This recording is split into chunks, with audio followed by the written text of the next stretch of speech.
Pernikahan itu bukan cuma mendapatkan anak doang ya, jangan ketawa.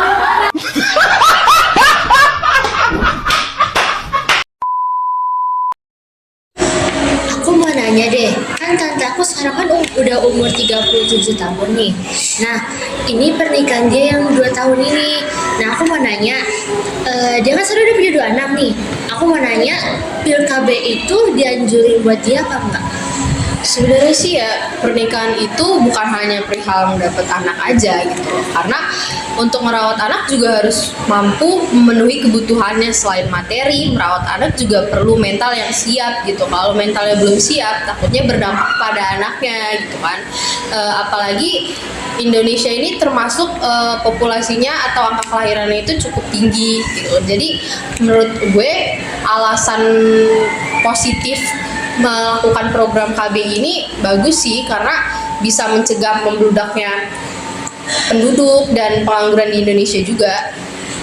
Wah, kalau menurut Sarah gimana? Beberapa masyarakat masih banyak yang menganggap keturunan itu sebagai keberuntungan sih. Tapi kan dengan adanya program KB bisa meningkatkan kesejahteraan keluarga lebih maksimal juga kan, dalam memberi perhatian khususnya dan sumber daya untuk anak. Terus juga kan ekonomi tuh kadang pasang surut kan. Siapa tahu nanti saat anak kita udah gede nih, terus kebetulan ekonomi kita tuh lagi surut, terus kita nggak bisa nih ngebiayain anak kita, dan nanti anak kita ujung-ujungnya jadi terlantar karena ekonomi. Nah, kalau kata gue sih lebih baik dipikirin dulu. Tapi ya kalau menurut gue program KB itu masih kurang efektif deh Nir. Soalnya dalam pemakaian program KB ini kayak ada efek samping bagi si ibu. Kayak contohnya kayak pendarahan di awalnya. Terus pemakaiannya itu harus benar-benar teratur. Nah terus kalau misalnya enggak tuh dia dapat nyeri-nyeri di dalam tubuhnya si ibu ini. Jadi tuh kalau menurut gue kurang efektif aja sih dalam program KB ini. Oh, emang iya, Bil. Tapi kan dari program KB itu kan dapat mengurangi risiko kematian ibu. Nah, setahu gue juga kalau menurut medis tuh wanita hamil yang di atas 35 tahun itu rentan untuk terkena penyakit kan. Nah, karena udah usianya yang udah menua dan kondisi tubuhnya juga udah menurun. Gue sih gitu. Tapi program KB sendiri juga masih sering disalahgunakan. Contohnya itu seperti sterilisasi, di mana pelaksanaannya ini tuh memaksa sehingga dianggapnya ilegal dan juga melanggar hak asasi manusia. Kalau dalam Islam sih hukum KB itu bisa berubah.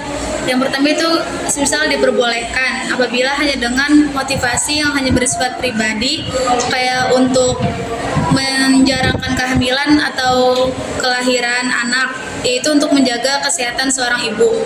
Yang kedua itu bisa sunnah atau wajib dengan tujuan untuk mensejahterakan keluarga, juga mempunyai motivasi yang bersifat negara, karena tergantung pada keadaan masyarakat yang mempunyai misal mengenai kependudukan yang terlalu padat, terus mempunyai kesenjangan ekonomi. Dari pasang surutnya ekonomi kan kita nggak ada yang tahu. Terus hukum ketiga itu bisa menjadi makruh bagi pasangan suami istri yang tidak menghendaki kehamilan atau kehamilan yang tidak diinginkan, meskipun suami istri tersebut tidak ada hambatan atau kelainan untuk memiliki keturunan.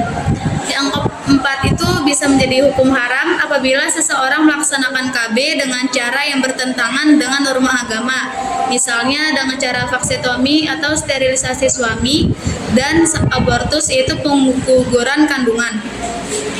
Hukum KB menurut Islam itu juga bisa dianggap haram. Terdapat di sebuah hadis Anas bin Malik yang berkata bahwa Rasulullah SAW bersabda yang berbunyi tajawwajul wadudal waluda fa inni mukatsirum bikumul umam, yang artinya nikahilah perempuan yang penyayang dan banyak anak, karena aku akan berlomba dalam banyak jumlahnya umat. Hadis riwayat Abu Dawud. Dan hukum KB menurut Islam itu diperbolehkan apabila Allah Subhanahu wa taala berfirman di Quran surat Al-Isra ayat 31 yang berbunyi wala taqtulu auladakum khamsyata imlaq.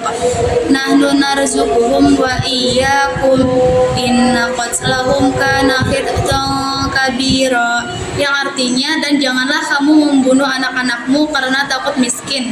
Kamilah yang memberi rezeki kepada mereka dan kepadamu. Membunuh mereka itu sungguh suatu dosa yang besar. Terus untuk lebih jelasnya, dalil tentang KB itu terdapat di Quran surat An-Nisa yang surat keempat ayat 9 yang berbunyi wala yakhshal ladzina law taraku min khalfihim dzurriyyatan dhi'afan khafu 'alaihim falyattaqullaha wal yaqulu qawlan sadida. Yang artinya, dan hendaklah takut kepada Allah orang-orang yang sekiranya mereka meninggalkan keturunan yang lemah di belakang mereka, yang mereka khawatir terhadap kesejahteraannya. Oleh sebab itu, hendaklah mereka bertakwa kepada Allah dan hendaklah mereka berbicara dengan tutur kata yang benar. Jadi untuk hukum KB diperbolehkan baik atau enggaknya itu tergantung dari tantenya Nur, karena alasannya untuk apa. Kalau kata tante sih, dia kan lagi sakit ya sekarang. Terus ekonominya itu juga lagi merosot. Kalau kayak gitu berarti hukum KB-nya tuh diperbolehkan baik untuk menganjurkan KB karena kan bersifat pribadi, seperti untuk menjarangkan kehamilan demi menjaga kesehatan seorang ibu, dan bisa menjadi sunnah atau wajib hukumnya karena tergantung pada keadaan masyarakat, misalnya kedudukan yang terlalu padat dan mengenai wilayahnya terbatas sama kesenjangan ekonomi dari tantenya Nur. Oh begitu ya. Makasih ya semuanya. Sama-sama. Ngantuk banget